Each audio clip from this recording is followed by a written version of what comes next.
What's up, my little tattletales? What's up, Sussex squad? Y'all, it looks like it's about to be the battle of the borings.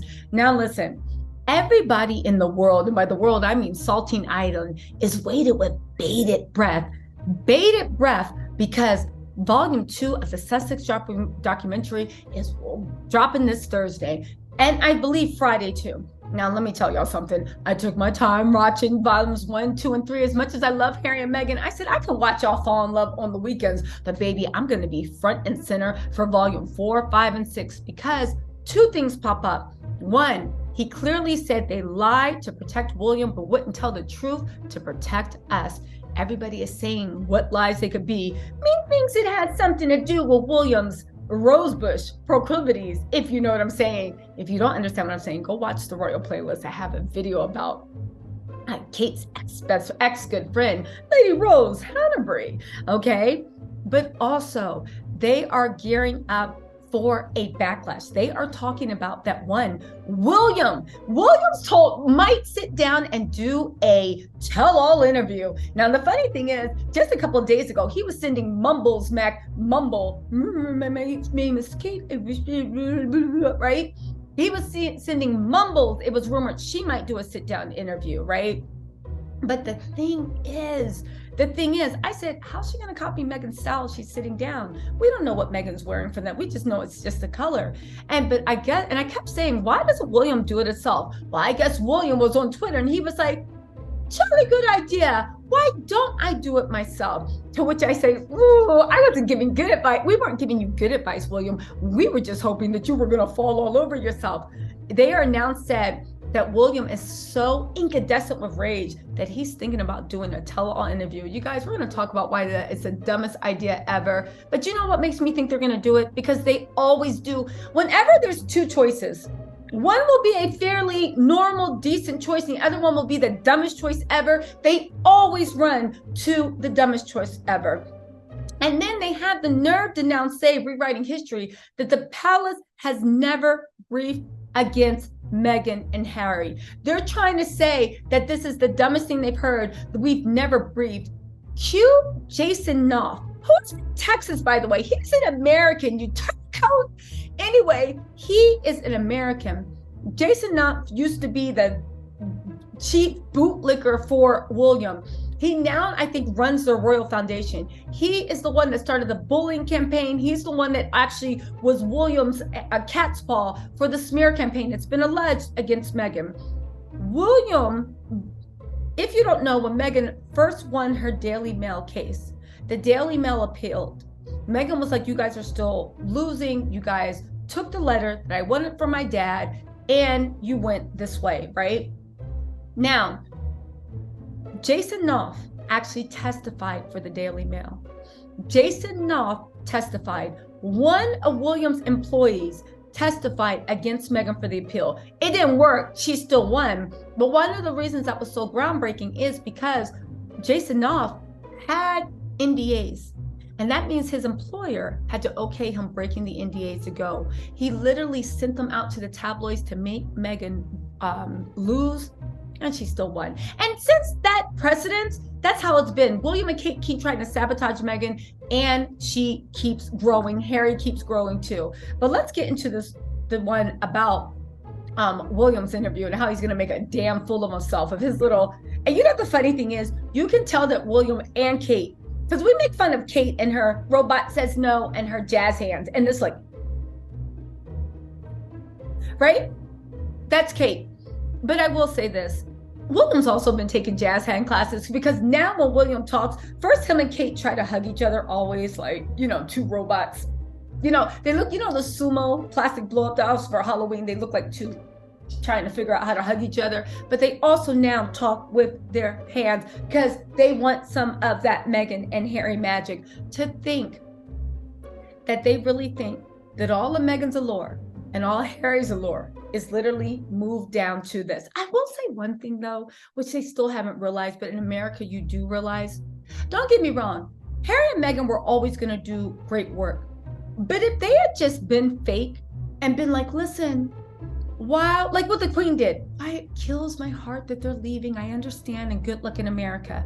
Even though you might be sabotaging them behind doors, doing everything behind doors. And if you had just nicely invited them back to family events and treated them with just a little bit of respect, a lot of the folklore around Harry and Meghan, I don't think it would have been as high.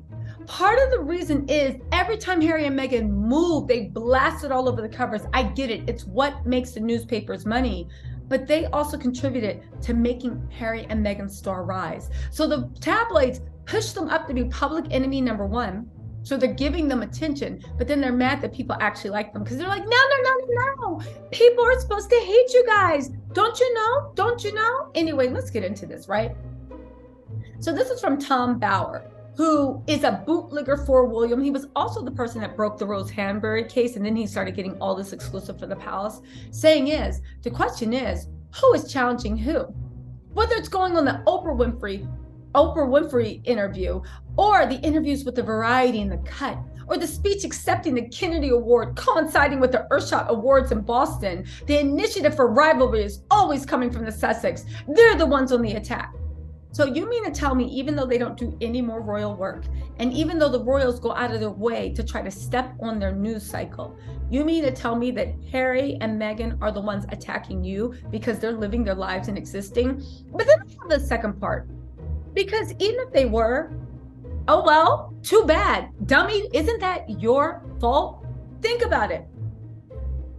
The Sussex, and I do believe there is some type of, and I do believe Harry wants Meghan to be so big because they all said, oh, your wife's not this. So he takes a lot of pride.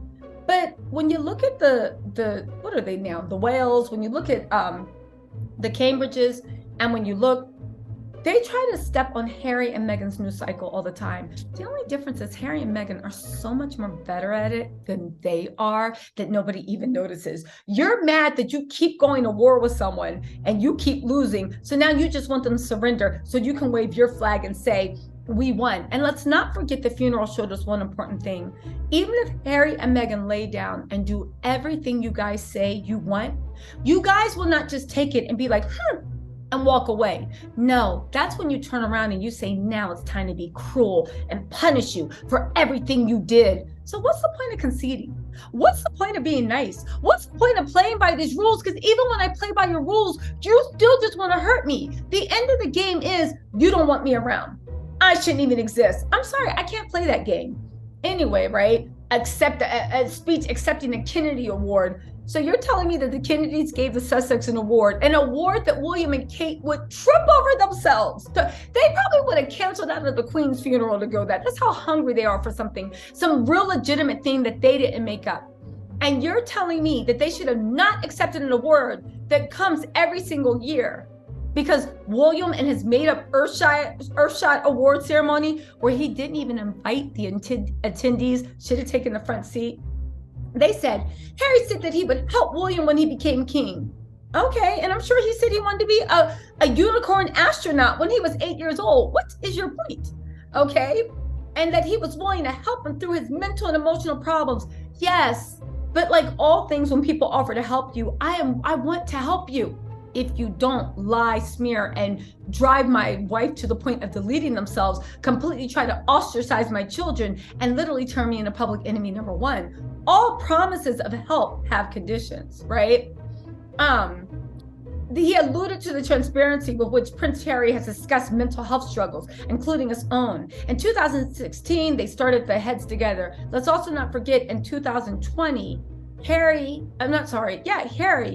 was being actively smeared by William's people as being mentally unstable, a nutcase, just like his mom. Anyway, they said Harry had his own life and was very happy for William and Kate. Okay, and when he was so happy that he was like, I want a wife and I want a family, but that wasn't allowed for Harry because Harry, don't you know your sole purpose of existing is to pump me up, and for that I will give you a modest income, but until then I want to use you to smear you. Anyway, as a trio, they got along terribly well. Meghan has been the agent of destruction in the brothers' relationship. Is it Meghan, or is it the fact that Harry grew up and wanted more, saw more, and the boy that everybody thought would be nothing became a man who had everything? And that's really what you're mad about. That's what you're mad about. They said battle lines are drawn, and it will only get worse unless William steps in and gives an interview to rebut the allegations made by Meghan and Harry. Let me tell y'all something. I actually do hope that William, Kate, somebody gives a tell-all interview, because I 100% feel like history will repeat itself. Remember when Charles came out and did an interview when he was talking trash about Diana, and then Diana came out and did the Martin Brashear interview and blew up the monarchy? They're still trying to rebuild, but they can't. Yeah, I think that's going to be around too.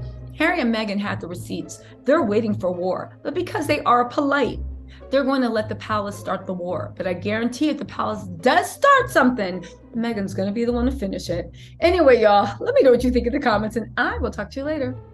Bye.